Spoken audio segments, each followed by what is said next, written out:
예, 어려운 시간들을 지나고 있습니다. 어떻게 중심을 잡아야 될지 오늘 시황의 해설자들 메리츠증권 광화문금융센터 신영목 이사님과 함께하겠습니다. 이사님 어서 오십시오. 안녕하세요. 시황을 보고 히든 종목, 가려진 종목을 발굴하는 건데요. 장 상황이 안 좋을 땐 사실 히든 종목도 꽤 오래 고통스럽기 때문에 힘듭니다.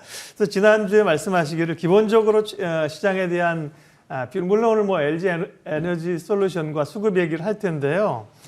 기본적인 시장의 뷰가 1분기, 1, 2월은 상당히 보수적으로 봐야 된다고 말씀을 하셨었잖아요. 네, 맞습니다. 그런 얘기 좀 잠깐 먼저 좀 다시 중심 좀 잡고 갈게요. 네, 그래야 우리가 종목 얘기를 전략을 갈 수 있을 것 같아서요.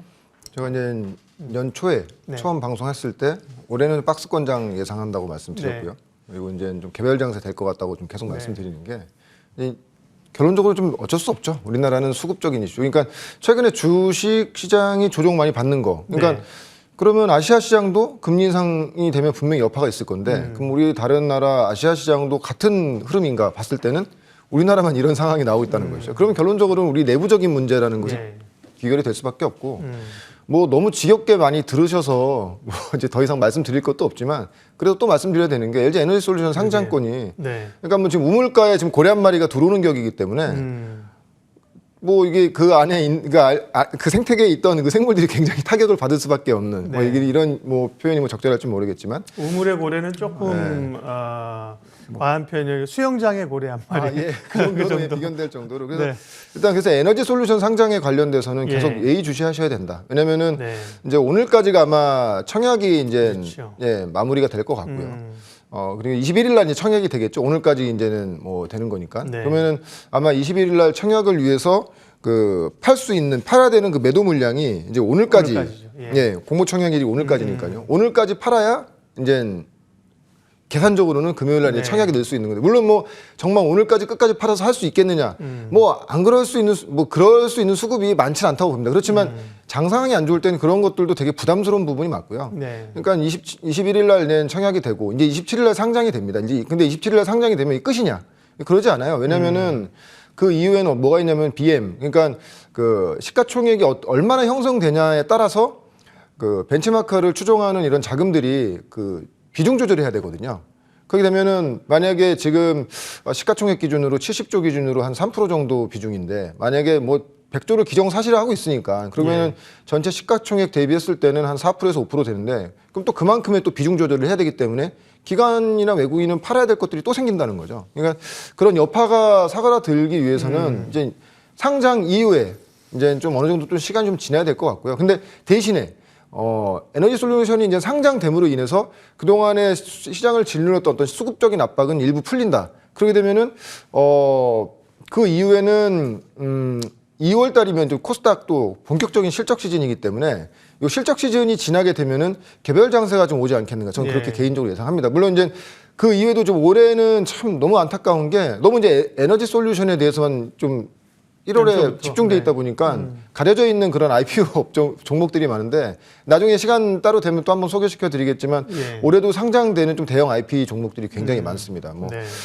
그래서 나중에 뭐 따로 이건 시간 내서 말씀드리고요. 이후에도 계속 있기 때문에 계속 이런 수급적인 압박이 계속 압박감이 계속 진행될 수밖에 없다. 그러면은 대형주 위주로 해서는 계속 BM 지수를 추종하는 그 외국인이나 기관 자금은 그것을 맞추기 위해서 자금이 계속 오가는 상태이기 때문에 사실 상단을 열고 가기엔 굉장히 힘든 장세가 될 것 같고 그 이유 그렇다고 한다면은 그런 시장의 어떤 기관과 외국인의 수급에 영향을 덜 받는 중소 스몰캡이라든지 개별업종 개별 섹터 같은 경우에는 오히려 부각될 수 있는 그런 흐름이 나올 수 있다고 보고 있고요.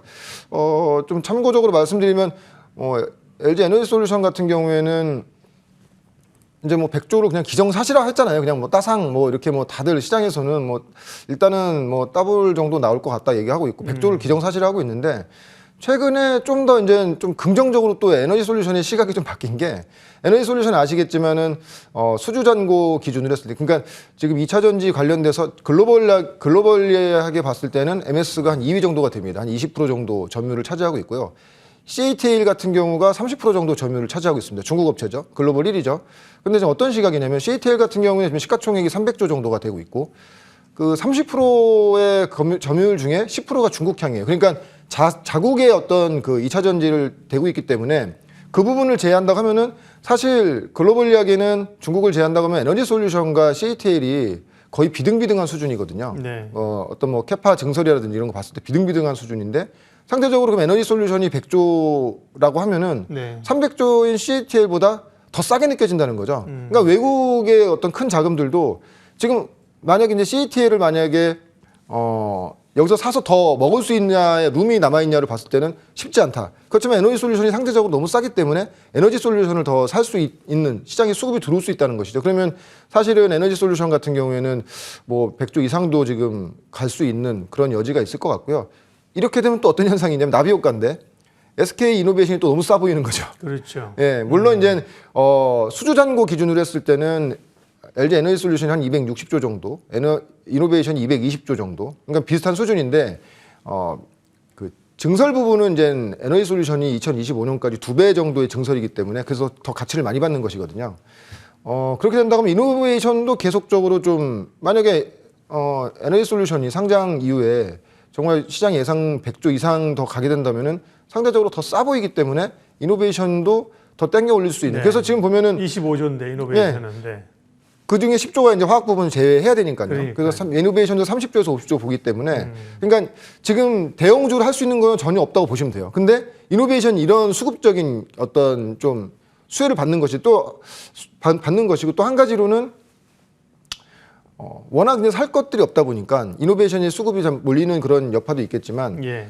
LG 에너지 솔루션을 사지 못하는 수급들 일단 사기 전까지 수요는 이노베이션 쪽으로 지금 몰리고 있는 그런 그래서 지금 수급적으로나 어떤 전체적인 어떤 이런 주가의 흐름을 보시면 아시겠지만 이노베이션이 지금 어떻게 보면은 지금 중대형주들을 다 합쳐서는 가장 좋은 흐름을 지금 나오고 있는 이 시장에서 지금 태풍이 지금 몰아치고 있는 이 시장에서 지금 마른 옷을 입고 있는 이노베이션을 들고 있는 분들만 되게 좀 해피한 이런 장이 연출되는 것 같고 근데 저는 이렇게 생각해요. 뭐냐면은 에너지 솔루션이 상장돼서 뭐 진짜 150조까지 간다고 했을 때 그럼 이노베이션도 더 저평가가 매력도가 부각되기 때문에 갈 수 있느냐는 저는 좀 약간 의문시 된다고 봅니다. 왜냐하면 지금은 에너지 솔루션이 없기 때문에 이노베이션을 선택할 수밖에 없는 상황이라서 이노베이션을 사는 것이지 막상 에너지 솔루션이 상장된다고 하면은 이노베이션 수급도 좀 더 에너지 솔루션 쪽으로 몰리지 않을까 저는 좀 약간 그렇게 생각하고 있고요. 그래서 아마 그때쯤 돼서 시장의 수급이 좀 풀리고 네. 기존에 조정받았던 종목들이 좀 숨통이 트이면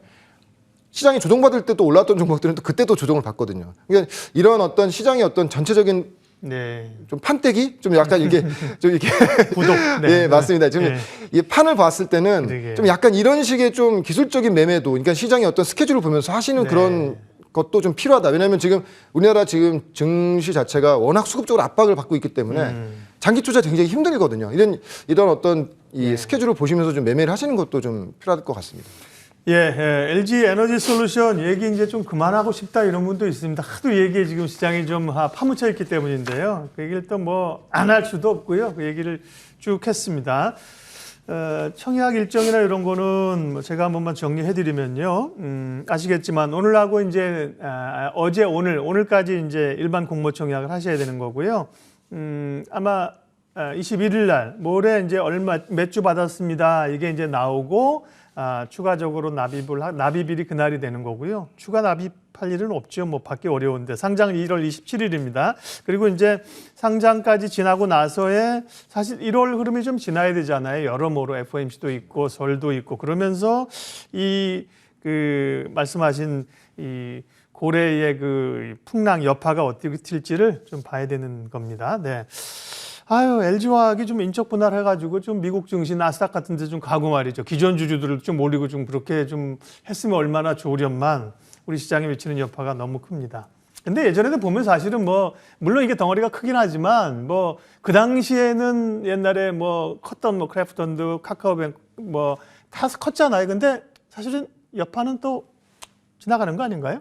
그렇지만 이 여파는 있을 거라고 보고 있습니다. 왜냐면은 그 거래 대금이 20조인 시장과 네. 지금 10조 초반대로 쪼그라든 시장에서 그거보다 좀 배 이상 덩치가 큰 종목이 들어오는 거기 때문에. 블랙홀이니까. 예, 근데 좀 그런 좀 대형 IPO가 또 올해 또 상반기에도 많습니다. 네. 예, 그 부분 나중에 또 한 번 또 언급을 알겠습니다. 드리겠습니다. 자, 그런 가운데 결국 이제 엔솔 얘기를 많이 한 게 된 게 대외적으로는 긴축, 대내적으로 수급의 영향이 훨씬 더 컸다고 보시는 거고요. 그런 가운데 우리가 또 주목할 만한 기업, 발굴해 볼 만한 기업, 히든 종목, 오늘은 어떤 겁니까?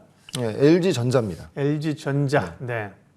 LG그룹주들이 LG이노텍, LG전자 주목을 받고 있는데 그 가운데 LG전자를 말씀하시는 이유는요? 저는 기본적으로 올해 LG전자, LG이노텍 네. 같은 그 LG향 그룹주, 특히 이제 차량 전장이 껴있는 LG그룹주는 굉장히 좋은 흐름이 예상된다. 올해 이후부터도 좋은 흐름이 예상된다고 보고 있고, 기본적으로 일단은 뭐 본업단으로 말씀드리면 뭐 딱 굉장히 심플합니다. 뭐 가전제품 그리고 디스플레이 쪽이죠. 가전제품은 아시겠지만 고가 가전 프리미엄 가전제품 계속 늘리면서 점점 프리미엄 가전제품의 그 매출단이 늘어나고 있어요.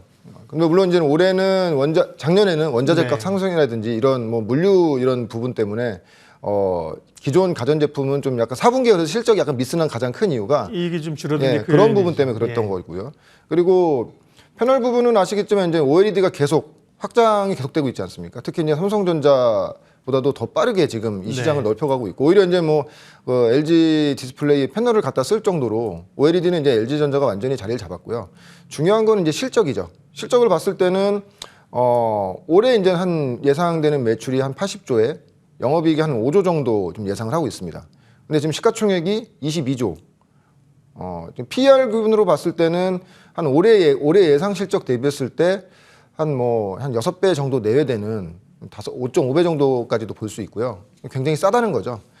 특히 LG전자 같은 경우에는 또 올해 좀 더 주목을 받을 수 있는 게 차량 전장 얘기 전에 네. 아시겠지만 그 진짜 아픈 손가락 하나 아픈 혹을 하나 떼놨지 않습니까? 휴대폰. 네, 그렇습니다. 그 매년 스마트폰. 1조씩 지금 적자를 내던 사업부가 이제는 그 사업을 접음으로 인해서 거기에 들어가는 돈이 이제 이연되는 거기 때문에, 그래서 보면 19년도와 20년도 실적치 보면은 이 영업이익이 상당히 큰 차이가 나는 게 이제 그런 부분인 거고, 우리가 이제 주목해야 될 부분은 LG전자의 차량 전장용 부분. 그러니까 차량 전장 부분은 올해 한 매출 규모로 한 9조 정도 예상하고요. 전체 매출액 기준으로 했을 때는 13%에서 14% 정도를 예상하고 있고요. LG전자, LG그룹주 이제 좀 더 말씀드리기 전에 좀 간단한 질문 한번 좀 드릴게요. 네. 예. 김장하고 질문 받겠습니다. 예, 뭐 애플카 나올까요, 안 나올까요? 애플카요? 네. 나오겠죠. 당연히 나올 겁니다. 네. 예, 그것이 LG전자가 할지 어느 업체가 할지 모르겠습니다. 쉬운 질문인데 예, 어려울 줄 알고 긴장했는데. 그 다음 또 질문 또 있습니다. 네. 그다음 과연 구글카 네. 나올까요, 안 나올까요? 구글이요. 구글카. 거기에 덧붙여서 아마존카 나올까요, 안 나올까요? 그러니까 왜 이런 말씀을 드리냐면 플랫폼 대형 플랫폼 업체들이 네.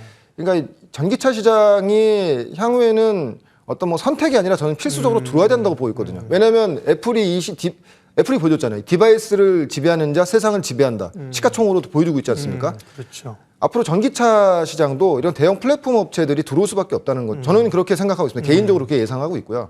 그렇게 된다고 했을 때 이 업체들이 과연 제조를 한다고 했을 때 어느 회사가 이 회사들의 제조를 할 것인가? 과연 이 회사들이 직접적인 제조를 할 것인가? 직접적인 제조 분명히 안 하겠죠. 그러면은 이 정도 급이 되는 이런 대형 플랫폼 업체들의 어떤 제조를 맡을 수 있는 역량이 있는 회사가 과연 몇 군데가 있을까를 생각해 봤을 때는 LG전자가 굉장히 좀 유력한 후보로 나올 수밖에 없다. 물론 지금 보시면 아시겠지만 뜬금없이 나오는 게 아니라 지금 지금 화면 보시면 아시겠지만 LG전자의 지금 차량 전장 부분에 보면은 인포테인먼트 부분 보면은 글로벌 2위 정도 돼 있고요. 그리고 구동계 쪽도 보면은 탑티어에 거의 뭐 그 점유율이 크게 차이가 나지 않습니다. 지금 보면 전사적으로 봤을 때도 LG 에너지 솔루션, LG 이노텍, LG 전자, LG 디스플레이까지 어떻게 보면 수십 개화가 돼 있어요. 그러니까 LG 전자 지금 뭐 전기차 만들려고 하면 뚝딱뚝딱 만들 수 있는 그런 회사인데 하진 않겠죠. 대신에 이런 방금 전에 서두에 말씀드렸던 이런 대형 플랫폼 업체들이 제조업체를 고른다고 했을 때 자기와 경쟁하지 않으면서 자기의 어떤 니즈를 정확히 맞춰줄 수 있는 회사가 과연 몇 개가 있는가. 근데 여기에 또 LG그룹의 굉장히 또 큰 호재인 게 지금 미중 무역 분쟁이 굉장히 심화되고 있어요. 그러면 과연 애플이 폭스콘을 지금 통해서 아이폰을 다 만들고 있는데 이 이후에 전기차를 만들었을 때 중국 업체에게 과연 그것을 맡길 수 있겠는가. 그렇게 된다고 했을 때는 LG전자는 굉장히 좋은 선택지가 될 수 있다고 봅니다. 그 글로벌리하게 봤을 때도. 몇 가지 조금만 의문점 좀 이제 아규를 좀 보면 전장 부분의 턴어라운드가 상당히 포인트인데 이게 이제 계속 이연되잖아요. 작년에 올해는 될 거야, 올해 안 돼, 내년엔 될 거야 이렇게. 옛날에 LG화학이 그랬어요. 2차 전지가 수익 난다 안 난다 몇 년을 그랬거든요. 그런 점에서 올해 과연 전장 부분의 턴어라운드를 기대하는 것만큼 볼 수 있겠느냐. 우리가 성장주 했을 때 그런 단기적인 어떤 산업이라는 게 우리가 예상치 못한 곳에서 열리고 시간이 더 오래 걸릴 수도 있거든요. 네. 그렇지만 우리가 지금 제가 말씀드린 그것 중에서 차량에 대한 전기차에 대한 수요가 앞으로 향후 폭발적으로 늘어날 건 맞는데 네. 그것이 1, 2년 정도 지연될 수는 있겠죠. 그렇지만 LG전자가 가지고 갖고 있는 성장 동력. 그래서 왜 LG전자냐? 너무 싸다는 거죠. 방금 전에 말씀드렸지만 이미 감익을 할 수 있는 모든 요소가 제거돼 있고 그리고 본업 자체가 지금 굉장히 지금 잘 올라와 있고 지금 주가가 싸다는 거예요. 저평가돼 있다는 거. 저평가라고 얘기할 수 없습니다. 왜냐면은 그 성장이 없으면 저평가는 아니죠. 그냥 여기서 그냥 LG전자는 계속 생각하겠지만 향후에 지금 전장 부분이 이제 사실 전장 부분의 턴어라운드는요. 2년 전부터 계속 있었던 얘기입니다. 그렇지만 지금 글로벌리한 흐름을 본다고 했을 때는 전장 부분의 어떤 턴어라운드보다도 이 시장에 좀 더 거대하게 빠르게 오고 있다. 만약에 이제 그러다가 이제 LG전자가 뭐 어떤 플랫폼 업체와 진짜 무슨 실질적인 그 전기차 생산에 대한 얘기가 논의가 언제 이런 논의가 돼도 LG전자는 진짜 뭐 이렇게 의심이 없을 정도로 모든 것들이 지금 갖춰져 있기 때문에 한 가지만 더 아주 질문을. 그다음에 이제 이노텍도 비슷해요. 이노텍도 전장이 있고 여기는 이제 또 이제 메타버스나 그다음에 자율주행 이런 것까지 껴 있는데 그렇게 보면 LG 이노텍이 조금 더 매력적이지 않은가? LG전자와 비교하면 이런 질문. 굉장히 좋은 질문이시고요. 날카로운 질문이십니다. 근데 이제 왜냐하면 그 LG전자가 모든 걸 다 하는 것이 아니에요. 방금 전에 화면 보시면 아시겠지만 전기차가 아무리 간단하게 만든다고 해도 부품이 많이 들어가거든요. 인포테인먼트라든지 차량 구동계 쪽, 그러니까 굵직굵직한 어떤 차량 전장은 LG전자가 지금 하고 있고요. 그 안에 들어가 있는 모듈이라든지 또 안에 또 그러면 이제 전기차 이제 자율주행까지 가면 그 안에 들어간 기판 같은 것들. 그건 사실 이노텍이거든요. 그러니까 이런 균형점들이 굉장히 잘 맞아 있는 거예요. 물론 어느 쪽을 선택하시든 간에 전 좋다고 봅니다. 이노텍 같은 경우에 지금 애플이 지금 계속 애플 향으로 지금 어떤 주요 벤더기 때문에 그거에 대한 수혜를 보고 있는 것이죠. 근데 좀 올라 있죠, 사실. 맞습니다. 근데 상대적으로 LG 전자는 전장 부분이 만약에 두드러진다고 하면 진짜 근데 제가 말씀드린다고 하면은 전장 부분이 만약에 턴어라운드 된다. 그럼 이 주가 아니에요, 지금요. 이미 프리미엄 이제 받을 겁니다. 왜냐하면 그렇죠. 5배에서 한 8배, 9배만 줘도 주가는 여기서 뭐 업사이드가 굉장히 큰 것이니까요. 그렇기 때문에 LG 전자도 지금부터 이제 뭐 이게 장이 어려울 때 조정받을 때 이제 우리가 관심 있고 조정을 많이 받을 때 서서히 모아가자는 관점으로 좀 말씀드리겠습니다. 마지막으로 가격만 한번 봐주시겠어요, LG전자? 일단 기본적으로 1차 목표가 지난주에도 저는 LG 이노텍을 말씀드린 목표가 1차 목표가 말씀드린 거고요.